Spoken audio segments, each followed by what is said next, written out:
पल नाम रटा। हमारे ऊपर कितने कष्ट आए, हम लाक्षा भवन में जलाए गए, बहुत सारे कष्ट हमको प्राप्त हुए, लेकिन कृष्ण कन्हैया तुमने समय समय पर आकर के हमारी रक्षा की, हमारे पास आते रहे, हमारे कष्ट को, दुख को, विपत्ति को दूर किया। अब हम सुख संपत्ति में आ गए हैं, तो तुम हमको छोड़ करके जाना चाहते हो? ना ना ना, मैं आपको छोड़ना नहीं चाहता, मुझे तो बस यही इस मूर्ति का दर्शन होता रहे, बस मैं तो यही चाहती हूँ। कृष्ण कन्हैया बुआ जी की बात सुन करके बड़ी प्रसन्न है। हाँ हाँ चलो बहुत अच्छे, अब मैं रुक जाता हूँ, फिर बाद में देखूंगा जाना। बस कृष्ण कन्हैया महलों में आए तो एक अलग ही घटना घट रही है।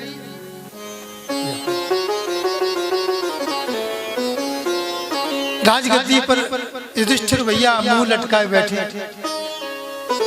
कहा भैया क्या बात है, क्यों मुंह लटक रहा है? बोले कुछ नहीं कन्हैया, आज दिल बड़ा दुखी है। क्यों दुखी है? अरे कन्हैया देखो, मैंने कितनी स्त्रियों को विधवा बना दिया, कितने बच्चों को अनाथ कर दिया, कितने वीरों का संहार कर दिया। एक एक वीर योद्धा जिसको तैयार करने में कई वर्ष लगते हैं, बहुत धन खर्च होता है, समय लगता है, सारी व्यवस्था, पूरी शक्ति, पूरी एनर्जी लग जाती है एक एक योद्धा को तैयार करने में, और मैंने उन योद्धाओं का विनाश कर दिया, विध्वंस कर दिया। उन योद्धाओं की विधवाएं प्रलाप कर रही हैं, रो रही हैं, चिल्ला चीख चीख करके कह रही हैं हमारा नाथ कौन होगा, अब तो हम अनाथ हो गए। छोटे छोटे नन्हे मुन्ने बच्चे बेचारे दुखी हो रहे हैं अपने पिता के बिना। हे कन्हैया, ये खून से सनी हुई गद्दी मुझे शोभा नहीं दे रही, मुझे इसके ऊपर शांति नहीं मिल रही। अरे दादा ये क्या कह रहे हो तुम, ये मेरी बात समझ में नहीं आ रही। नहीं नहीं कन्हैया, आज मैं बड़ा दुखी हूँ। अच्छा अच्छा कोई बात नहीं है, अब थोड़ा विश्राम करो, रात्रि बहुत हो गई है, सुबह तुम्हारी इस व्यथा का समाधान करेंगे। रात्रि भर सो न सके और प्रातः काल उठे तो कन्हैया ने कहा चलो भैया आज हम भीष्म पितामह के पास में चलते हैं। अपने भक्त का उत्कर्ष दिखाने के लिए पूरे परिवार सहित कुरुक्षेत्र की रणशैया पर भीष्म पितामह पड़े हैं। एक एक बूंद बूंद टपकता हुआ पूरा रक्त निकल गया है, बुद्धि शुद्ध हो गई है, और केवल एक ही जिह्वा पर नाम है, हे कृष्ण हे कृष्ण हे कृष्ण हे कृष्ण। केवल प्रभु के नाम का उच्चारण मात्र रह गए। पूरा परिवार घेर करके खड़ा हो गया। युधिष्ठिर ने अपने प्रश्न रखे, बाबा मैंने कितनी बड़ी सेना का संहार किया, मैं कितना बड़ा दोषी हूँ। युधिष्ठिर के वचनों को सुनकर भीष्म पितामह कहते हैं अरे पागलों जैसी बात क्यों करता है, तू कुछ नहीं जानता, सब करने कराने वाले तो ये श्याम सुंदर हैं। मैंने अपनी आंखों से देखा कि एक तरफ से भगवान के मुख में बहुत सारे जीव जंतु प्राणी चले जा रहे हैं, और दूसरे मुख से भगवान के मुख से बाहर निकल रहे हैं। अरे तुमने हमने तो मरे मरायों पर हथियार चलाए हैं। जैसे कहीं कोई एनकाउंटर हो जाता है और पदक पाने के लिए और मरे मराए पर राउंड खर्च किए जाते हैं, और क्या बोले हमने दस्युओं को मार दिया, डाकुओं को मार दिया और इनाम प्राप्त कर लेते हैं। ये सारे जीव, ये तो जो आए थे वे सब पहले से ही मरे हुए थे। इन मरे मरायों पर तुमने हथियार अस्त्र शस्त्रों का प्रयोग किया है, इनको मारने वाला कोई नहीं है। राम न मारे काहू को ऐसे मोटे राम, अपने आप मर जाएंगे कर कर खोटे काम। इन खोटे काम करने वालों का तो यही हश्र होता है, तुम चिंता मत करो। विश्व पितामह ने धर्म नीति समझाई, राजनीति समझाई, बहुत प्रकार की कूटनीति समझाई और उनके मन से ये बात निकाल दी कि तुमने इनको मारा है। आज संशय दूर कर दिया, अब संशय दूर हो गया। अब विष्णु पितामह कहते हैं, अरे लाला, हमारे श्याम सुंदर कहाँ हैं? लाओ मुझे उनका दर्शन कर। श्याम सुंदर का दर्शन करने के लिए आह्वान कर रहे हैं। श्याम सुंदर मंद मंद मुस्कुराते हुए विष्णु पितामह के चरणों की तरफ खड़े हैं। सिर नीचे लटक रहा है। अर्जुन, मैं देख नहीं पा रहा, मेरे तकिया लगा।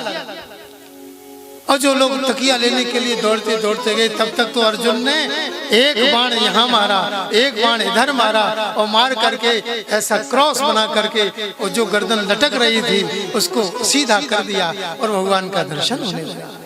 जैसी शैया वैसा ही तकिया, बाणों का ही तकिया लगा। श्री कृष्ण का सुंदर मुख दर्शन करते हुए नेत्रों में आंसू भर रहे हैं और कह रहे हैं, कृष्ण कन्हैया, मुझे आज भी वो बात याद है जब मैंने प्रण कर लिया था कि आज किसी न किसी पांडव को मारूंगा, कृष्ण कन्हैया के हाथ में हथियार उठा करके मानूंगा। अगर मैं एक बाप का हुआ तो कृष्ण को हथियार उठा करके ही मनवाऊंगा।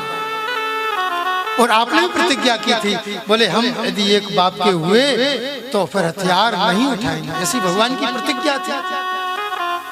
एक तरफ मेरी अक्षोणी सेना और एक तरफ मैं बिना हथियार के निशस्त्र। अब बताओ कैसे बात। उस दिन भगवान का प्रण और विष्णु पितामह का प्रण, दोनों के प्रण आज टकराने वाले थे। ऐसे बाणों की वर्षा की विष्णु पितामह ने अर्जुन को व्यथित कर दिया, व्याकुल कर दिया, पूरे शरीर को छलनी कर दिया। बाणों को मारते मारते हमारे अपने भक्त के ऊपर इतने कष्ट संकट देख करके गोविंद को दया आ गई। अरे मेरा भक्त मरा जा रहा है और मैं रथ ही हाँक रहा हूं। धुक्कार है ऐसे रथ हाँकने पर। मैं अभी अपने भक्त की रक्षा करूंगा। एक टूटा हुआ रथ था, उस रथ का एक पहिया पड़ा हुआ था और भगवान क्रोध में भर करके उस रथ के पहिए को चक्र की तरह उंगली में लगा करके और भीष्म पितामह की ओर दौड़े। वो दृश्य आज भी गीता प्रेस में कई बार छपता है। भगवान रथ के पहिए को लिए भीष्म पितामह की ओर दौड़ रहे हैं। भगवान का वो क्रोध स्वरूप, माथे पर पसीना, धूल की बूंदें उड़ रही हैं, पीतांबर नीचे नीचे गिर पड़ा है, धरती कांप रही है। ये संसार के लोग रोज प्रण प्रतिज्ञा करते हैं और रोज उस प्रतिज्ञा को तोड़ते हैं, लेकिन आज भगवान अपनी प्रतिज्ञा को तोड़ देंगे तो धरती कहां जाएगी? रसातल को ही चली जाएगी। हमारे गोविंद ने देखा कि धरती कांप रही है। पीतांबर धरती को उड़ा करके कहा, धरती तू मेरे और भक्त के बीच की बात को नहीं समझती, तू शांत रहे, ऐसा कुछ नहीं होने वाला। बस मैं अपने भक्त का उत्कर्ष करना चाहता हूँ, एक भक्त की प्रतिज्ञा को रखना चाहता हूँ और एक भक्त की रक्षा करना चाहता हूँ। बस मेरी लीलाओं को तू देखती रहे। और भगवान ने वो चक्र चलाया तो विष्णु पितामह ने हथियार रख दिए। हो गई मेरी प्रतिज्ञा पूरी। बोले महाराज,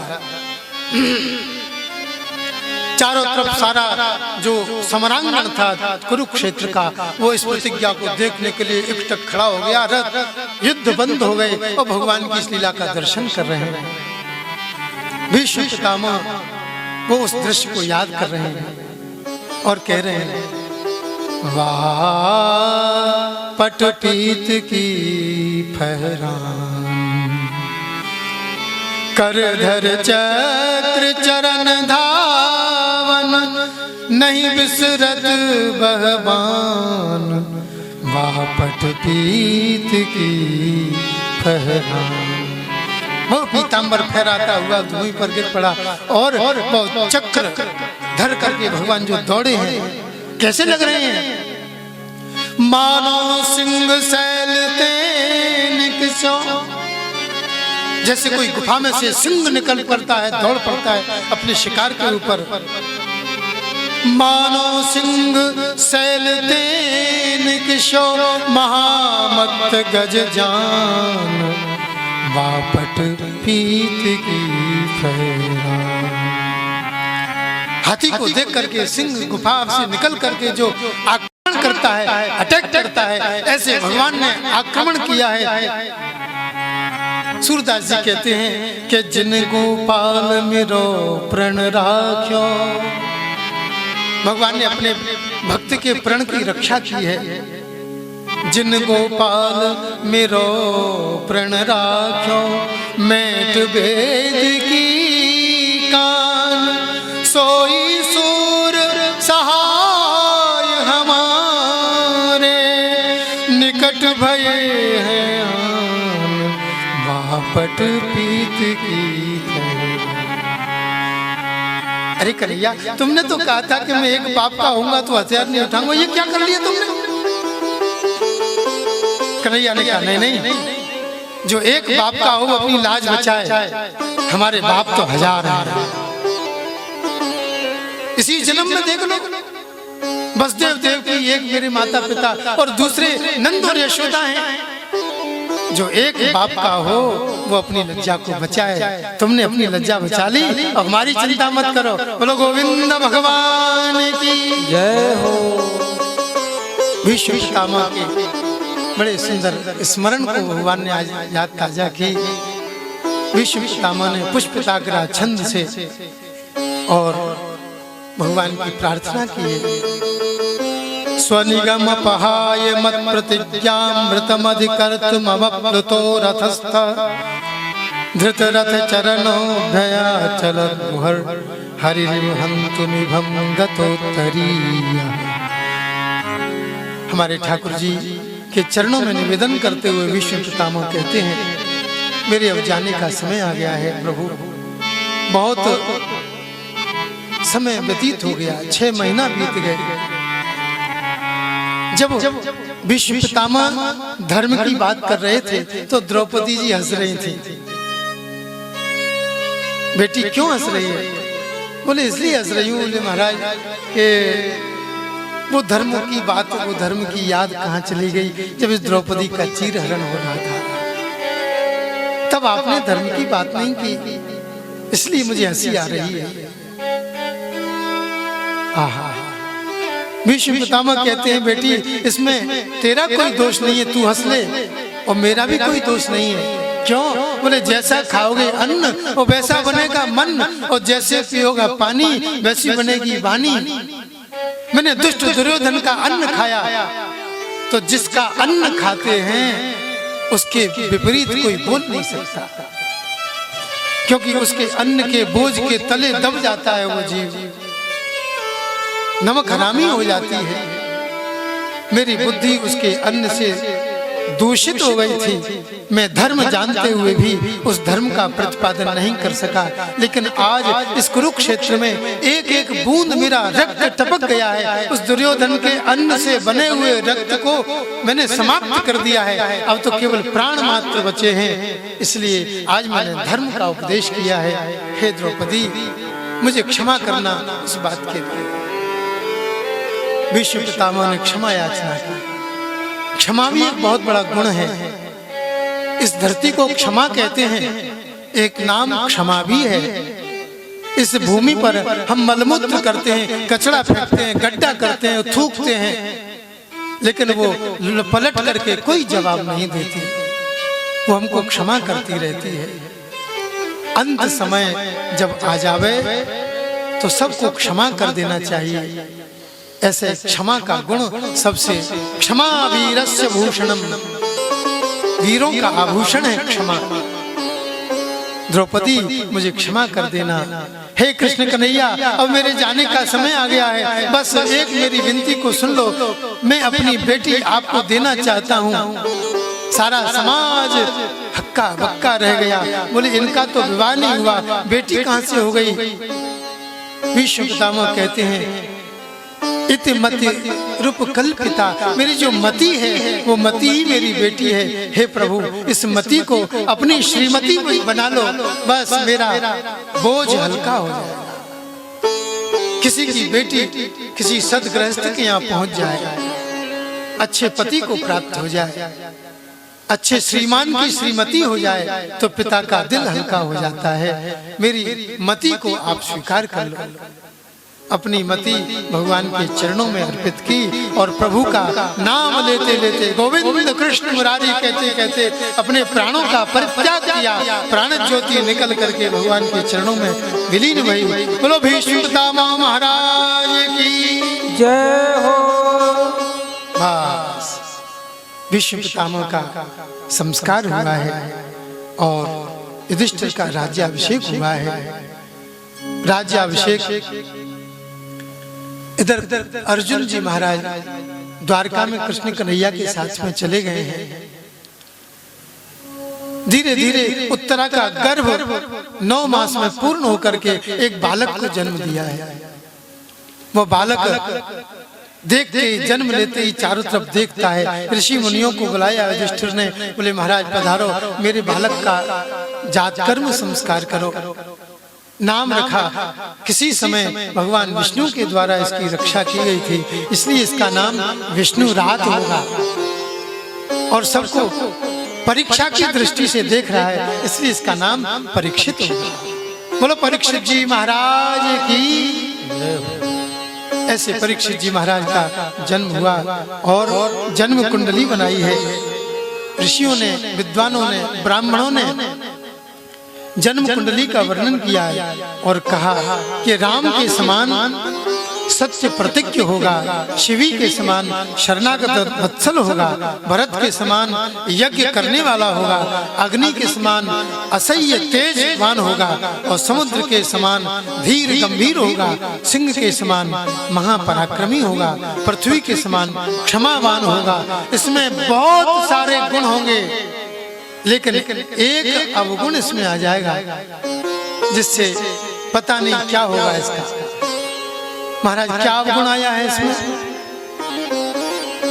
तब कहा तक्षकादात्मनो मृत्युम द्विजपुत्रोपसर्जिता प्रपत्स्यत उपश्रुत्य मुक्त संगः पदम हरे। एक ही बात खराब आई है कि ब्राह्मण के श्राप से इसकी मृत्यु होगी, तक्षक नाग इसको डसेगा। ये बात बहुत गड़बड़ है। सांप का डसा हुआ व्यक्ति, उसकी सदगति नहीं होती। जहर पीने वाले, फांसी लगाने वाले, सांप जिसको डस ले वो प्रेत बन जाते हैं, उनकी सदगति नहीं होती। ये सुनकर के युधिष्ठिर महाराज के हृदय में बड़ा दुख हुआ। रे देखो कितने अच्छे वर्णन, गुणों का वर्णन किया, अब ये बात बीच में आ गई। हे भगवान क्या होगा? लेकिन ब्राह्मणों ने कहा चिंता मत करो, यदि अवगुण आया है तो इस अवगुण को दूर करने के लिए एक गुण और प्रकट होगा। ये परीक्षित बहुत अच्छा श्रोता बनेगा। बहुत अच्छा श्रोता भी एक बहुत अच्छा सद्गुण है। वक्ता तो बहुत होते हैं, कहने वाले, बोलने वाले बहुत होते हैं, लेकिन अच्छे श्रोता नहीं मिलते सुनने वाले। ये बहुत अच्छा श्रोता बनेगा और ये श्रीमद् भागवत की कथा सुनेगा तो इसकी सद्गति हो जाएगी। बोलो गोविंद भगवान। एक ब्राह्मण श्राप देगा तो दूसरा ब्राह्मण इनको कथा सुनाने के लिए आएंगे और इनको मुक्ति प्रदान करेंगे। इसलिए बात वहीं की वहीं बराबर है। आप चिंता मत करो, आपके नाती इस परीक्षित का बाल बांका तक नहीं होगा। ये आपके कुल की उज्जवल कीर्ति को विस्तार करने वाला होगा। ऐसा कहकर के ब्राह्मण देवता तो चले गए और इधर महाराज युधिष्ठिर जी मुंह लटकाए फिर बैठ गए। कृष्णाय वासुदेवाय हरये परमात्मने प्रणतक्लेशनाशाय गोविंदाय नमो नमः। बहुत सारे अपशकुन हो रहे हैं और ऐसे ऐसे अपशकुन कि क्या कहें। गायों के थन से खून की धारा बह रही है, मूर्तियों की आंखों से आंसू टपक रहे हैं, उल्कापात दिखाई पड़ रहे हैं। ऐसा लगता है कि भगवान धराधाम को छोड़ करके चले गए। बस इतना सोच ही रहे थे कि अर्जुन गिरते पड़ते उस सभा में आए। हे अर्जुन, तुम्हारी दशा कैसी हो गई बताओ। अर्जुन ने कहा, भैया मैं क्या बताऊं, जिन कृष्ण कन्हैया की कृपा से हमने दुनिया को जीत लिया, आज वही कृष्ण कन्हैया इस धराधाम को छोड़ करके, सबको अनाथ बना करके इस धराधाम को छोड़ करके चले गए। जो कुंती महारानी ने इतना सुना, तत्क्षण प्राणों का परित्याग कर दिया। हे युधिष्ठिर भैया, आपने जब जुआ में द्रौपदी को हार दिया था तो कैसे हमारे द्रौपदी की रक्षा कृष्ण कन्हैया ने की। जुआ में बाजी पर बाजी लगाते जा रहे युधिष्ठिर ने जब सब कुछ हार गए, भाइयों को हार गए, अंत में द्रौपदी को भी दांव पर लगा दिया, वो भी हार गए। तो दुर्योधन ने कहा, जाओ द्रौपदी को पकड़ करके लाओ। द्रौपदी को पकड़ करके लाने की आज्ञा भई। दुशासन दौड़ करके जा रहा है, ए द्रौपदी चलो। द्रौपदी को बोले, तुम्हें बोलने की तमीज भी नहीं, मैं तुमसे बड़ी हूँ, बड़ों से कैसे बात की जाती है। कोई बड़े बड़े छोटे नहीं, तुम तो हमारे दास हो, पांडव हमारे दास, तुम हमारी दास। महाराज युधिष्ठिर ने आपको बुलाया, चलो यहाँ से। द्रौपदी ने बहुत कहा, मैं एक वस्त्रा हूँ, रजो धर्म से हूँ, मैं अभी इस सभा में नहीं जा सकती। तुम ये क्या अनर्थ कर रहे हो। नहीं नहीं, चलना पड़ेगा। जब दुष्ट की बुद्धि मति बिगड़ जाती है, विनाश काले विपरीत बुद्धि, नहीं माना। बोले ठीक है मैं चलती हूँ, इस प्रकार का अनाचार अत्याचार मत करो। द्रौपदी उस सभा में आई है और सभा में आकर के नीचे सिर करके, नीचे मुख करके खड़ी हो गई और दुर्योधन विभिन्न प्रकार के अलाप प्रलाप कर रहा है। अरे ये कहने वाली थी ना, अंधों के अंधे होते हैं, आज मैं बताऊंगा इसको नग्न करके मेरी जंघा पर बैठाओ। दुशासन मेरी आज्ञा का पालन करो। दुशासन को आज्ञा दी। अब तो महाराज जैसे ही चीर पकड़ने के लिए हाथ बढ़ाया दुशासन ने, द्रौपदी ने अपनी साड़ी अपने हाथों से पकड़ कर, अचानक कोई ऐसी घटना होती है तो हमारा शरीर, हमारी इंद्रियां हमको बचाने का प्रयास करती हैं। चीर बचाने के लिए दोनों हाथ पकड़ लिए, लेकिन उस दुशासन के सामने चीर कहां बच सकता है। 10,000 हाथियों का बल है। अब तो दुखी हो गई, अबला की तरह विलाप करने लगी। सबसे हाथ जोड़ करके कहती हैं, अरे भैया कोई तो बचाओ, कोई तो बचाओ।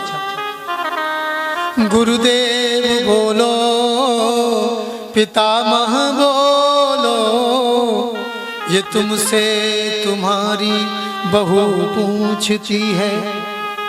सभा बीच मुझको नगन करवा रहे हो, ये महलों की रानी लुटी जा रही है। कहाँ जा छुपे हो तुम प्यारे कन्हैया, कहाँ जा छुपे हो तुम प्यारे कन्हैया, प्यारे कन्हैया, कहाँ जा छुपे हो, कहाँ जा छुपे हो तुम प्यारे कन्हैया, कहाँ जा छुपे हो, कहाँ जा छुपे हो, कहाँ जा छुपे हो, कहाँ जा छुपे हो, कहाँ जा छुपे हो, कहाँ जा छुपे हो तुम प्यारे कन्हैया, तुम प्यारे कन्हैया। यहाँ लाज मेरी लुटी जा रही है, ओ यहाँ लाज मेरी लुटी जा रही है। दुशासन के हाथ, दुशासन के हाथ तेरे द्रौपदी की, दुशासन के हाथों तेरी द्रौपदी की। सभा बीच सारी खिंची जा रही है, सभा बीच सारी खिंची जा रही है। कहाँ जा छुपे हो। हे गोविंद कहाँ हो प्रभु। आज गोविंद अपनी उस द्रौपदी प्राण प्यारी को इस विलाप को सुनते ही प्रकट हो गए। इस द्रौपदी ने मेरी उंगली पर जब चक्र चलाते समय कट गई थी, अपनी साड़ी का कोई ध्यान नहीं किया, बड़ी सुंदर साड़ी फाड़ करके मेरी उंगली पर बांध दी। आज उस अदले का बदला चुकाने का समय आ गया है। भगवान ने तुरंत वस्त्रावतार ग्रहण किया और प्रकट हो गए। और महाराज अब दुशासन साड़ी खींच रहा है, और कोई हरी, कोई पीली, कोई नीली, कोई लाल, अनेक प्रकार की साड़ियां चली आ रही हैं, और दुशासन खींचते खींचते पसीने पसीने हो रहा है। खेचत चीर दुशासन हारा, खेचत चीर दुशासन हारा, खेचत चीर दुशासन हारा, खेचत चीर दुशासन हारा। मैं समझी कि प्रभु जी इशारा तुम्हारा, मैं समझी कि प्रभु जी इशारा तुम्हारा। सारी के हर तार में तुम छुपे हो, सारी के हर तार में तुम छुपे हो, इसी से ये सारी बड़ी आजा छुपे हो तुम प्यारे कन्हैया, कन्हैया कन्हैया।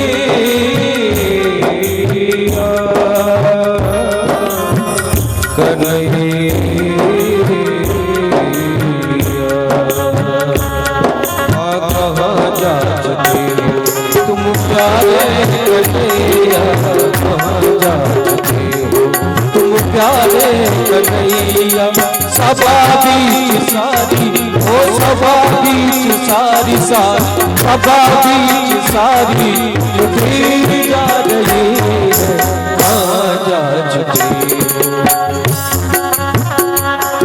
कहा करे आए यदुवीर, 10,000 गजबल घटो घटो न 10 गज चीर। 10,000 हाथियों का बलवान दुशासन हार गया, 10,000 हाथियों का बलवान हार गया, लेकिन 10 गज चीर को नहीं छुड़ा पाया। लोग अचंभे में पड़ गए कि सारी नीच नारी है कि नारी भी सारी है, कि सारी ही की नारी है कि नारी ही की सारी है, कोई पता ही नहीं चलता है। और भगवान का वस्त्रावतार लेकर के उन धर्मों के रंग में रंगी हुई वो साड़ियां प्रकट हो रही हैं। आज भगवान ने वस्त्रावतार लेकर के द्रौपदी की रक्षा की है।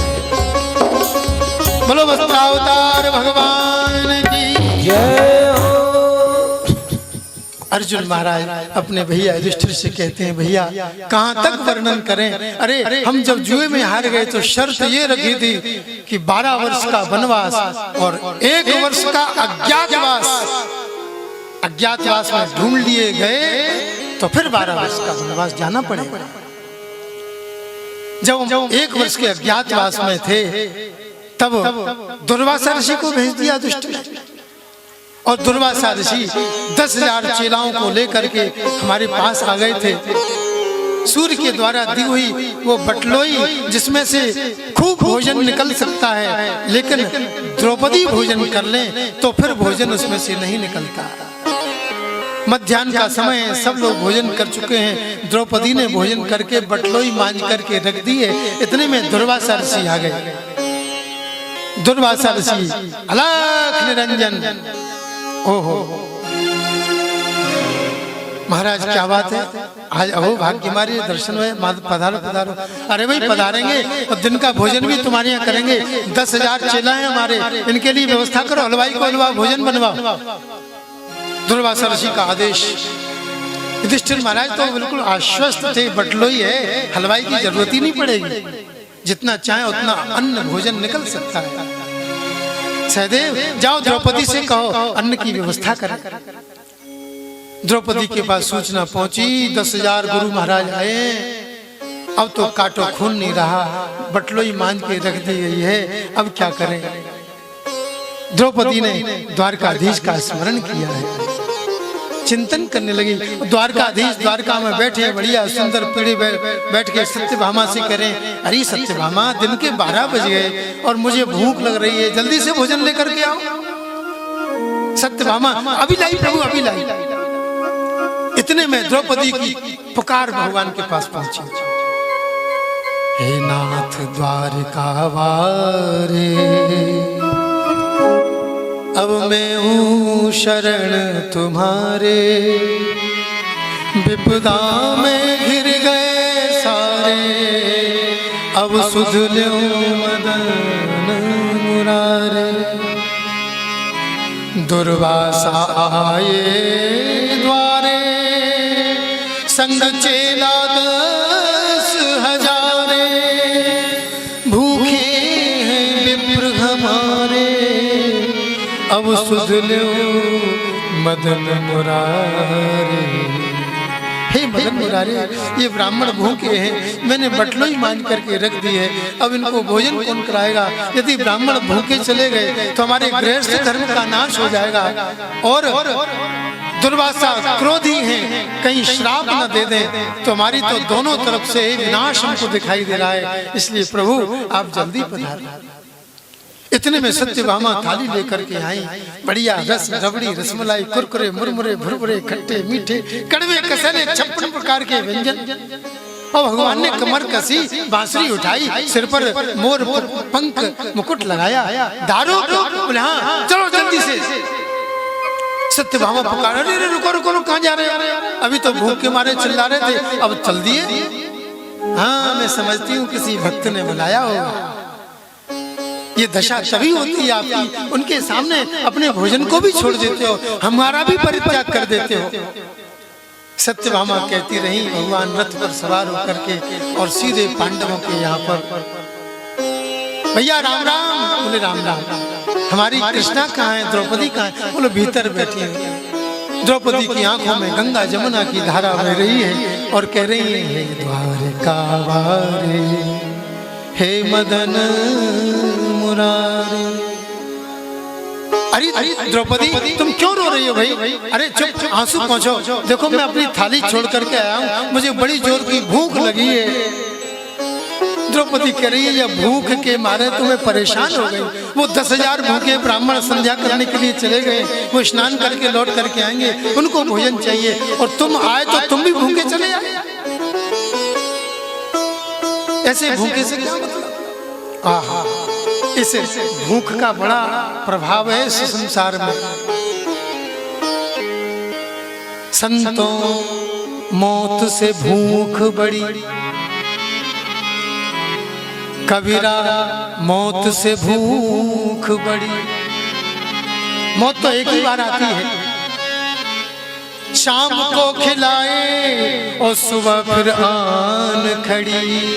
संतो मौत से भूख बड़ी। अरे शाम को बढ़िया सुंदर भोजन करके सोए थे और सवेरा होते ही, या भैया नाश्ते का टाइम हो गया है, अजय भोजन का भी टाइम हो गया, न जाने कितने बोरे अनाज खा गए, कितना पानी पी गए, कितना सब कुछ खा गए, लेकिन फिर भी भूखे के भूखे ही रहे।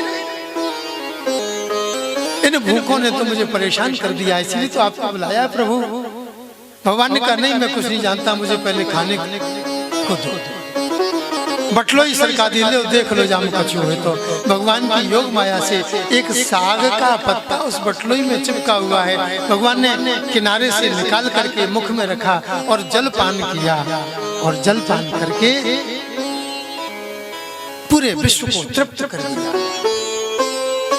अब दुर्वासा उनके जो शिष्य हैं उनके पेट फूलने लगे और पेट में गैस बन गई, अपराध चढ़ गया। अरे भाई हमने अभी तो भूख लग रही थी, अब ये अपराध कैसा चढ़ गया? देखो भाई देखो, अरे अब तो एक गिलास खाने की भी हिम्मत नहीं है, क्या करें? बोले अब कुछ भी करो, लाओ किसी पे चूरन रखा हो तो दो, पेट साफ कर आए। कोई कान पर जनेऊ चढ़ा करके और चूरन हाथ में लेकर के फांका लगाता है, कोई निबटने के लिए, कोई दिशा मैदान के लिए जाता है, कोई दंड बैठक लगाता है, कैसे भी ये भोजन पच जाए और भूख लगे आवे। भीमसेन आएगा, बुलाएगा, जितना खाता है उतना ही खिलाएगा, हमारे तो खाने की भी इच्छा नहीं। इतने में भगवान ने कहा जाओ भीम भैया बुला लो ब्राह्मणों को, पंगत की सीताराम। बस भीमसेन गए और जाकर के ब्राह्मणों पंगत की सीताराम चलो भोजन को। अब साधु संत महात्मा जो ब्राह्मण है वे अपने अपने दंड कमंडल लोटा सोटा समेट करके भागे और कहा भैया हम भोजन नहीं करेंगे। अरे रे महाराज क्या करते हो, भोजन तैयार है। नहीं नहीं अब वो भोजन नहीं, अब तो तुम्हारी विजय हो, तुम्हारी जीत हो, तुम्हारे शत्रुओं की पराजय हो। अनेक प्रकार के आशीर्वाद देकर ब्राह्मण चले गए। उन कृष्ण कन्हैया की कृपा से हम इस संसार में सुखी हो गए। अर्जुन ने ये सारी घटनाएं सुनाई, कितनी घटनाएं भगवान की। बस अब तो कृष्ण कन्हैया के इस वियोग में अपने नाती को राजगद्दी पर बैठा करके पांडवों ने स्वर्गारोहण के लिए प्रस्थान किया है।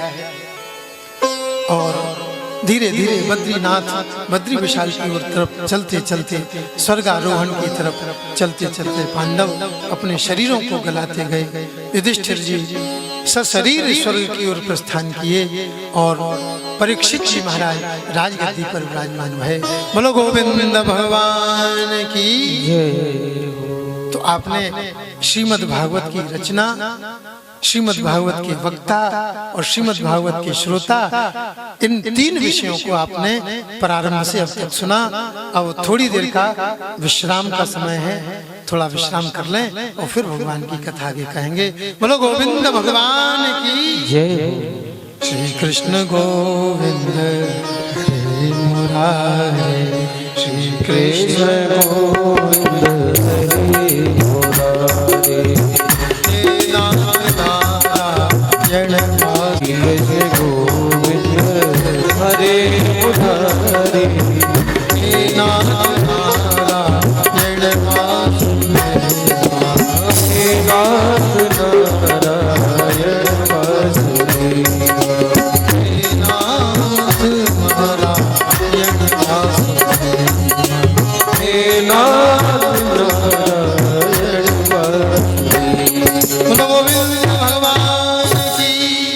जय भगवान की।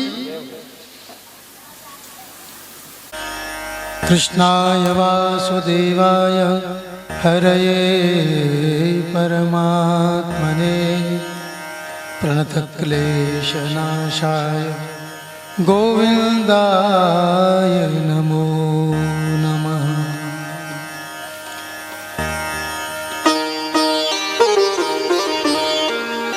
कोई कहे गोविंद, कोई गोपाला,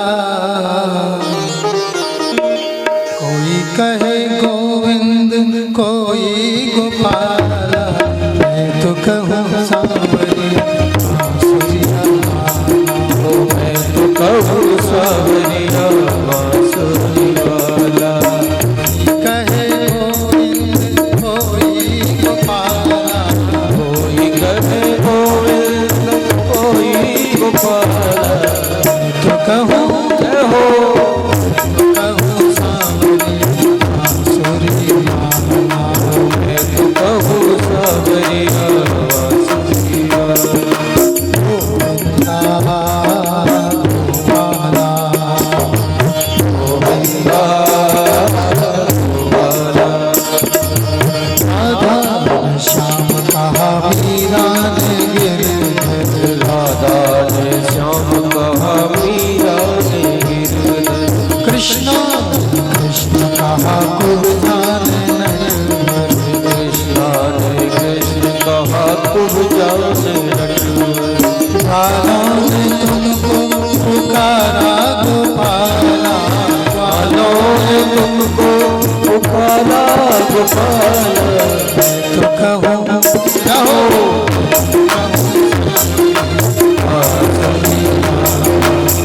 तो कहूँ सांवरिया बांसुरिया वाला।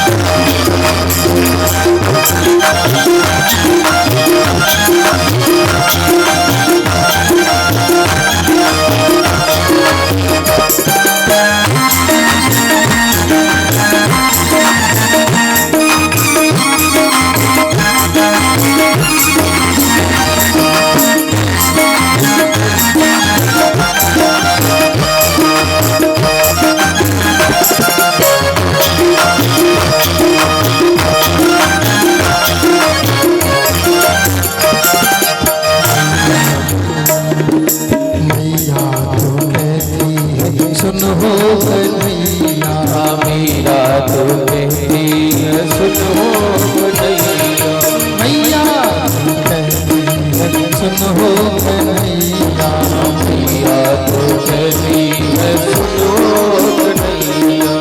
घनश्याम बलदाऊ भैया, घनश्याम कहते हैं बलदाऊ भैया। सुरागिरी है हो, सुरा की आँखों के तुम हो उजाला, सुरा की आँखों के तुम हो उजाला। मैं तो कहूँ राधे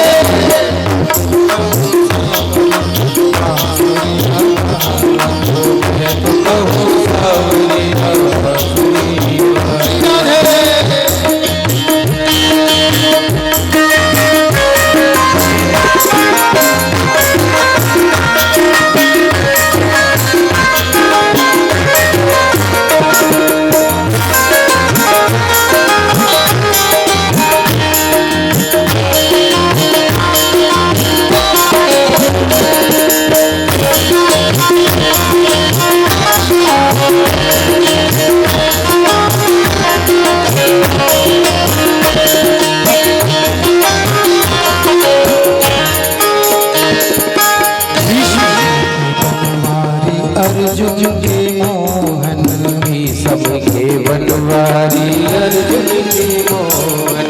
छलिया भी कहकर के बोला दुर्योधन, छलिया भी कहकर के बोला दुर्योधन। कंसा तो कहता जल कर दिखाना, कंसा तो कहता है जल कर दिखाना। मैं तो कहूँ जय हो, मैं तो कहूँ सावरिया बांसुरिया वाला, मैं तो कहूँ सावरिया बांसुरिया वाला। कोई कहे गोविंद कोई गोपाला, कोई कहे गोविंद कोई गोपाला, कोई कहे गोविंद कोई गोपाला, कोई कहे गोविंद कोई गोपाला।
मैं तो कहूँ सांवरिया बांसुरी बाज।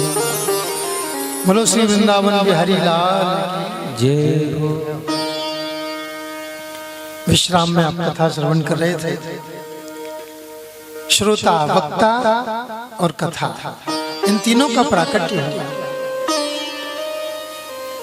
कथा के श्रोता परीक्षित जी गद्दी पर बैठे तो विचार किया कि चलो अपने पूर्वजों की कीर्ति का दर्शन कर लूं, उनको श्रवण कर लूं। एक रथ पर सवार होकर के परीक्षित जी कुरुजांगल देश में निकले। एक दृश्य देखा, एक काला कलूटा पुरुष गैया और बैल को डंडे से पिटाई कर रहा है। बैल के 3 पैर टूटे हुए हैं, गैया आंखों में आंसू बहा रही है। गैया कह रही है, अरे हे धर्म, तुम्हारे 3 पैर किसने तोड़ दिए? वो बैल कहता है कि 3 पैर किसने तोड़ दिए ये तुम अच्छी तरह से जानती हो, फिर भी मुझसे पूछ रही हो। मैं अपने मुंह से उस दुष्ट की बुराई क्या करूं मैं? किसने पैर तोड़ दिए तुम सब जानती हो। ये दुष्ट काला कलूटा कलयुग हमको परेशान कर रहा है, दुख दे रहा है। जो इतनी चर्चा चल रही थी गैया और बैल में, धर्म में, ये गाय पृथ्वी है और बैल धर्म का स्वरूप है, दोनों आपस में चर्चा कर रहे हैं। इतने में परीक्षित जी आ गए, गाय बैल के ऊपर होते हुए अत्याचार का दर्शन किया, क्रोध में भर गए, तलवार खींच ली, धनुष्मान निकाल लिया। आज इस दुष्ट को मारे बिना छोड़ूंगा नहीं। हमारे पूर्वजों की पवित्र कुल कीर्ति को ये नष्ट कर रहा है, उसमें दाग लगा रहा है। गो विप्र प्रतिपालक हमारे पूर्वज गायों की रक्षा करने वाले, ब्राह्मणों की रक्षा करने वाले, और उनके राज्य में ऐसे दुष्ट का आगमन। तलवार खींची, ऐ दुष्ट सावधान, अब तू मरने के लिए तैयार हो जा। जो देखा प्रतापी राजा सामने खड़ा है, चरणों में गिर गया। महाराज क्षमा करो, दंडवत करता हूँ, मुझे मेरी गलती नहीं है। बोले तेरी गलती नहीं है, गाय को मार रहा है? नहीं महाराज, आपने सतयुग सुना? बोले हाँ सुना। त्रेता द्वापर? बोले ये सुना। उसके बाद किसका नंबर? बोले कलयुग का। बोले महाराज वही कलयुग हूँ मैं। अच्छा, हे अधर्म बंधु, जा मेरे राज्य से बाहर निकल जा, तेरी इस राज्य में कोई आवश्यकता नहीं है, जा तू यहाँ से जा। तू रहेगा तो अधर्म का साम्राज्य फैल जाएगा। कलयुग चक्कर में पड़ गया। ये राजा हैं, बिना राजा की अनुमति के हम रह नहीं सकते, क्या करें? चरणों में गिर गया है, शरणागत हो गया है। राजा ने बोले तू मेरी शरण में आ गया है तो मैं मारूंगा नहीं, लेकिन मेरी नजरों से दूर हो जा। जब बार बार कहा, बोले कहाँ जाऊं? ये अखंड भूमंडल, ये आप चक्रवर्ती सम्राट हैं इस पूरे भूमंडल के, इस भूमंडल को छोड़ करके मैं कहाँ जाऊं प्रभु? मुझे रहने के लिए कोई सुंदर स्थान दे। राजा क्रोधित तो थे ही, गाय बैल को मारने वाले, सताने वाले, तू सुंदर स्थान की याचना करता है? जा, मैं तुझे ऐसा स्थान दूंगा तो जिंदगी भर तड़पता रहेगा अच्छे स्थान के लिए।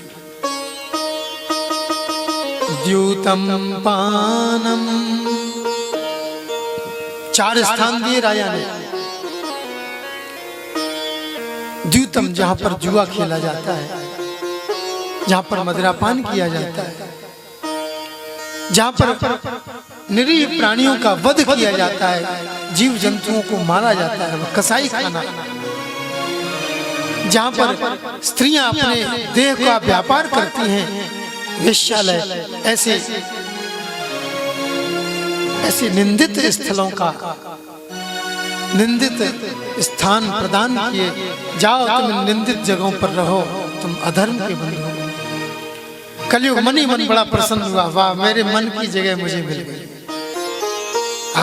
जुआ में कलयुग का निवास है, कसाई खाने में कलयुग का निवास है, मदिरालय में जहाँ पर लोग शराब पीते हैं, जाम से जाम टकराए जाते हैं, वहां पर कलयुग बैठता है। जहाँ पे स्त्रियां अपने देह का व्यापार करती हैं, वहां कलयुग का निवास है। प्रसन्न हो गया, लेकिन ऊपरी मन से दुखी हो गया। बोले भगवान, आपने मुझे निंदित स्थलों का दान कर दिया, अब ठीक है आप राजा हैं, आप जो दोगे सो लूंगा, लेकिन आप मेरे युग की महत्ता को तो समझो।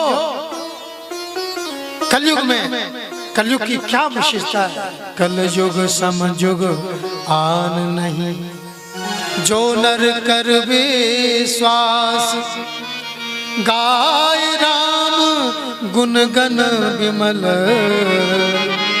भवतर बिनहि प्रयास।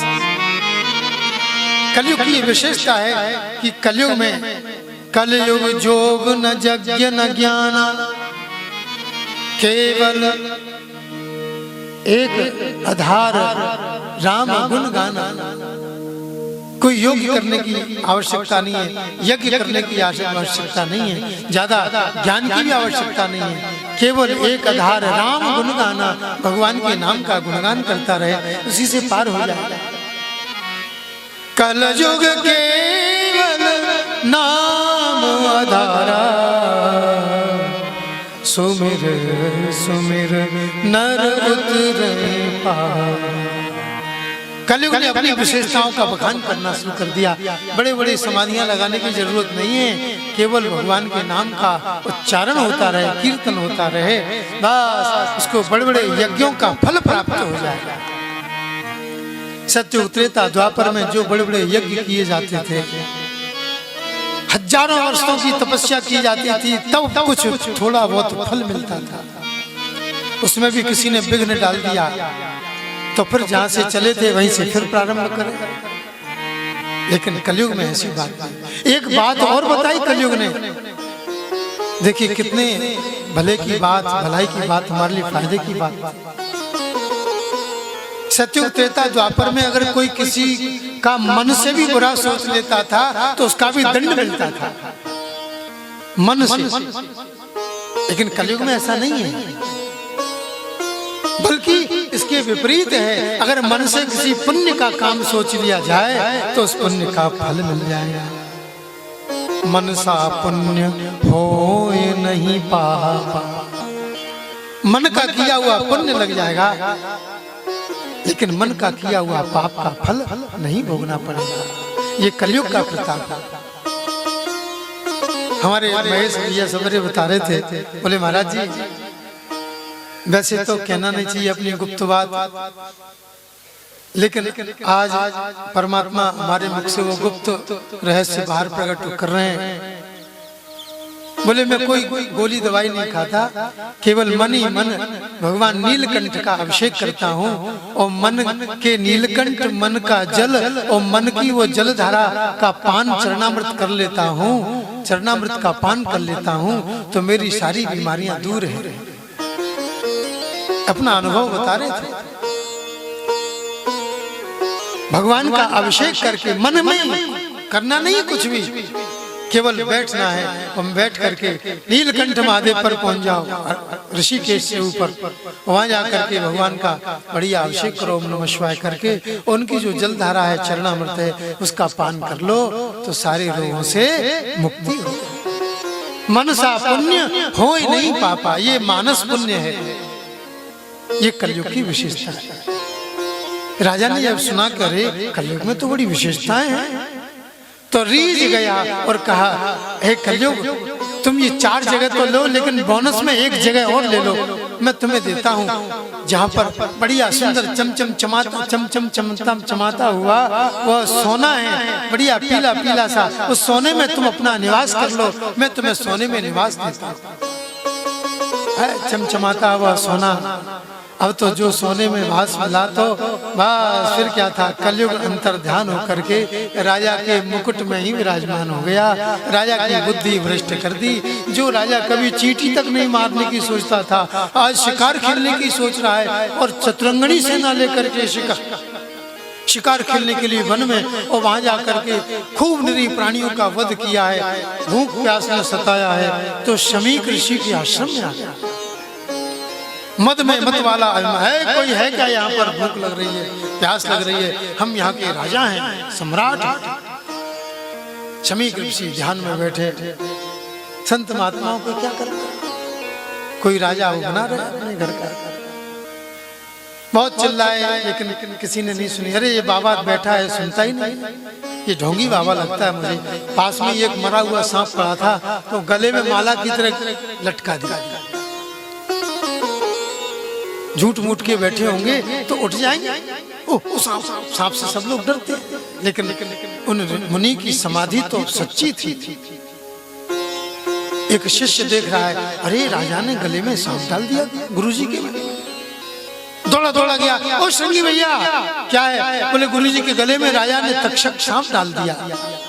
ओहो, श्रृंगी ऋषि शमीक मुनि के पुत्र हैं, अत्यंत तेजस्वी हैं, कौशिकी नदी में स्नान कर रहे हैं, और उसी नदी का जल लेकर के ब्रह्म तेज का ध्यान किया और कहा, हे परीक्षित, जिस सर्प को तूने मेरे पिता के गले में डाला है, उसी सर्प से तेरी मृत्यु होगी। आज से 7वें दिन तू डसा जाएगा और तू अपने प्राणों का परित्याग करेगा, ऐसा श्राप दे दिया। राजा तो वहां से चले आए, किसी ने कुछ सूझबूझ नहीं की है।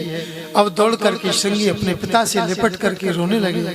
पिता की समाधि भंग हुई। बेटा क्या बात है? बोले पिताजी इस राजा ने आपका अपमान किया है, मैंने भी इसको दंड दिया है, आज से 7वें दिन इसकी मृत्यु हो जाएगी।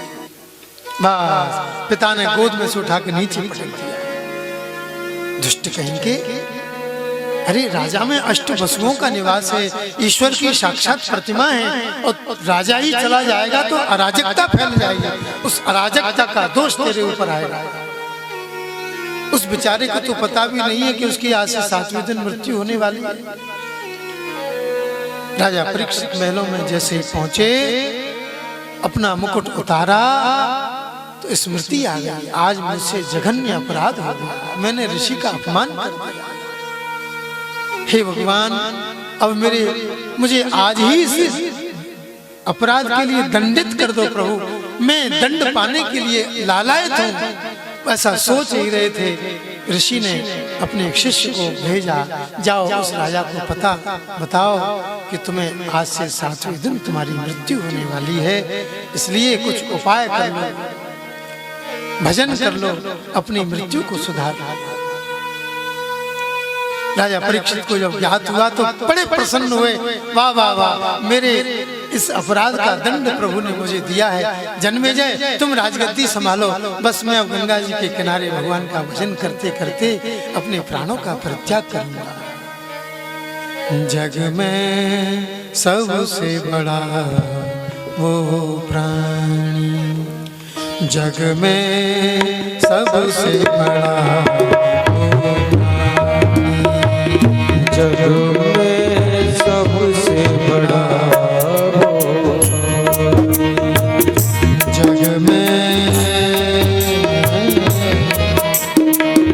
जग में सबसे बड़ा वो, जग में सबसे बड़ा वो, अंत समय जिसके मुख में हो राम नाम की वाणी, जग में सबसे बड़ा जग में सबसे बड़ा अंत समय जिसके मुख में हो गंगा जी का, जग में सबसे बड़ा, जग में सबसे बड़ा सिया राम सिया राम सिया राम राम राम सिया राम राम राम राम सिया राम राम सिया राम राम सिया राम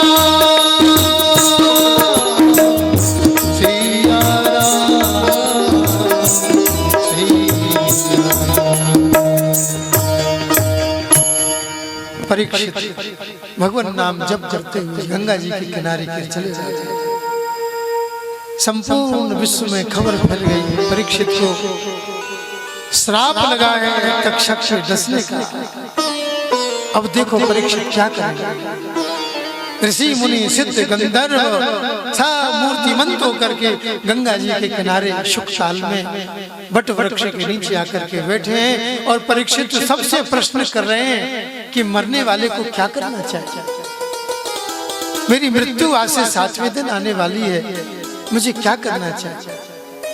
हाँ हाँ, यदि हमें पता चल जाता कि हमारी मृत्यु होने वाली है तो किसी कोठरी में जाकर के बंद हो जाते, किसी वैद्य से को बुला करके दवाई करवा लेते, किसी तंत्र मंत्र झाड़ू बुहारा करने वाले झाड़ फूंक करने वाले को बुला लेते, अपनी मृत्यु के लिए उपाय करते, कैसे भी बच जाए।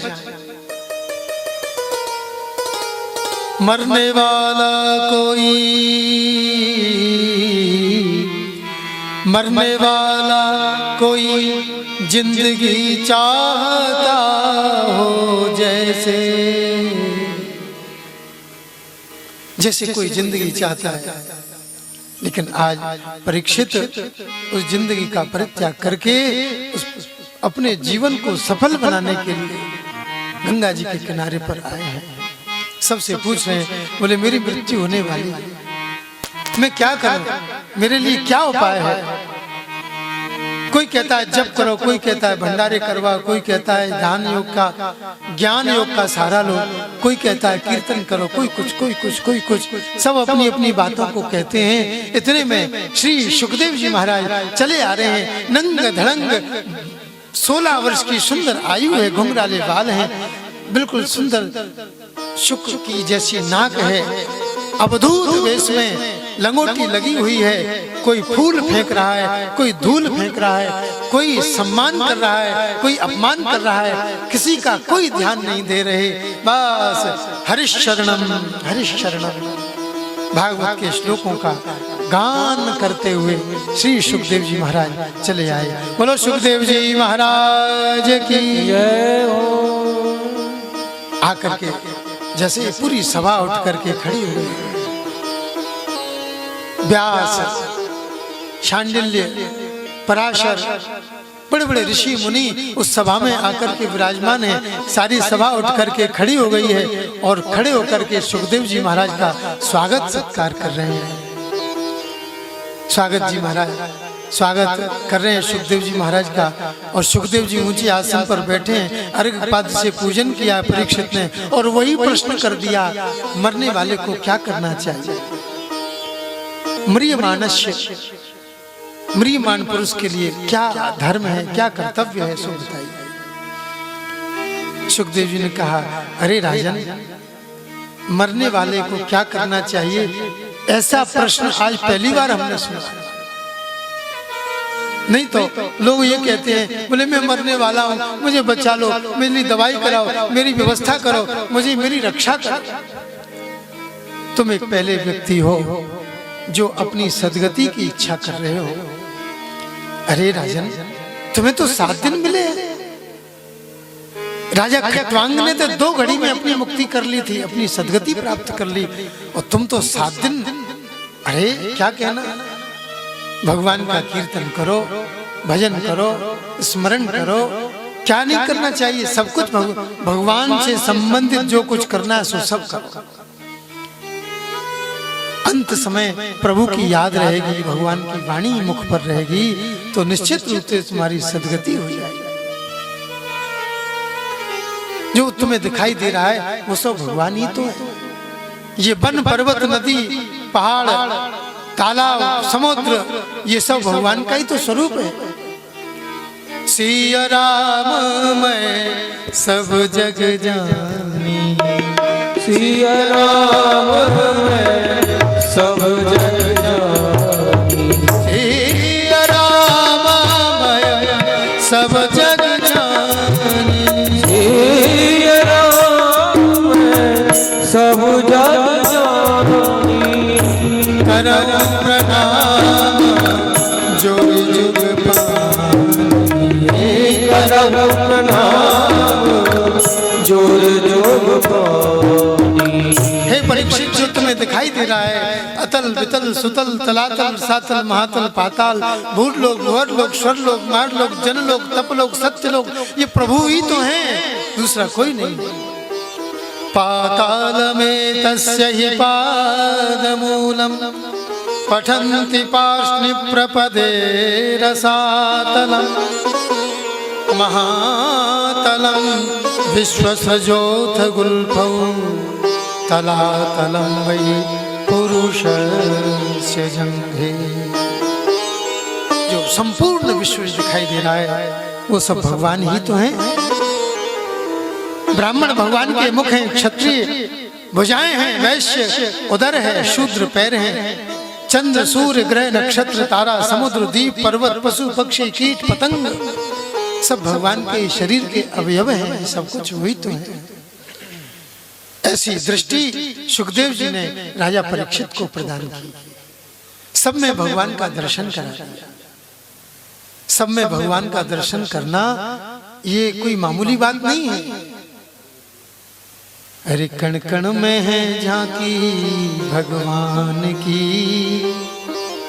कण कण में है झांकी भगवान की, किसी आंख वाले ने पहचान की, किसी आंख वाले ने पहचान की।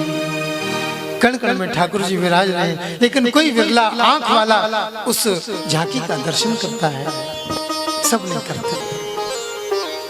सुखदेव जी ने कहा, राजन तुम कथा सुनना चाहते हो? बोले हाँ महाराज, ये 7 दिन कैसे बीतेंगे?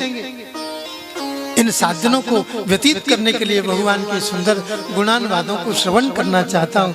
और सुखदेव जी महाराज भगवान के गुणानुवाद गाने से पहले भगवान का स्मरण करते हैं, भगवान का ध्यान करते हैं, और ध्यान करके और फिर कथा कहते हैं। गोविंद जय जय गोपाल जय जय, राधा रमण हरि गोविंद। ठाकुर जी की कथा प्रारंभ भई, सुखदेव जी कथा वर्णन कर रहे हैं। और वर्णन कहां से प्रारंभ किया? कथाएं कहां चल रही हैं? एक कथा नारद जी और सनकादिक ऋषियों के बीच में चल रही है, गंगा जी के किनारे। दूसरी कथा नैमिषारण्य में चल रही है, सूत जी और शौनकादिक 88,000 ऋषियों के बीच में, नैमिषारण्य तीर्थ। और तीसरी कथा विदुर जी और मैत्रेय जी के बीच में चल रही है। और चौथी कथा हमारे राम आपके राम को श्रवण करा रहे हैं। बोलो गोविंद भगवान की जय। विदुर जी मैत्रेय जी का संवाद कैसे प्रकट हुआ? ऋषियों ने पूछा। सूत जी कहते हैं, राजन विदुर जी महाराज धृतराष्ट्र को समझाने के लिए गए। हे धृतराष्ट्र,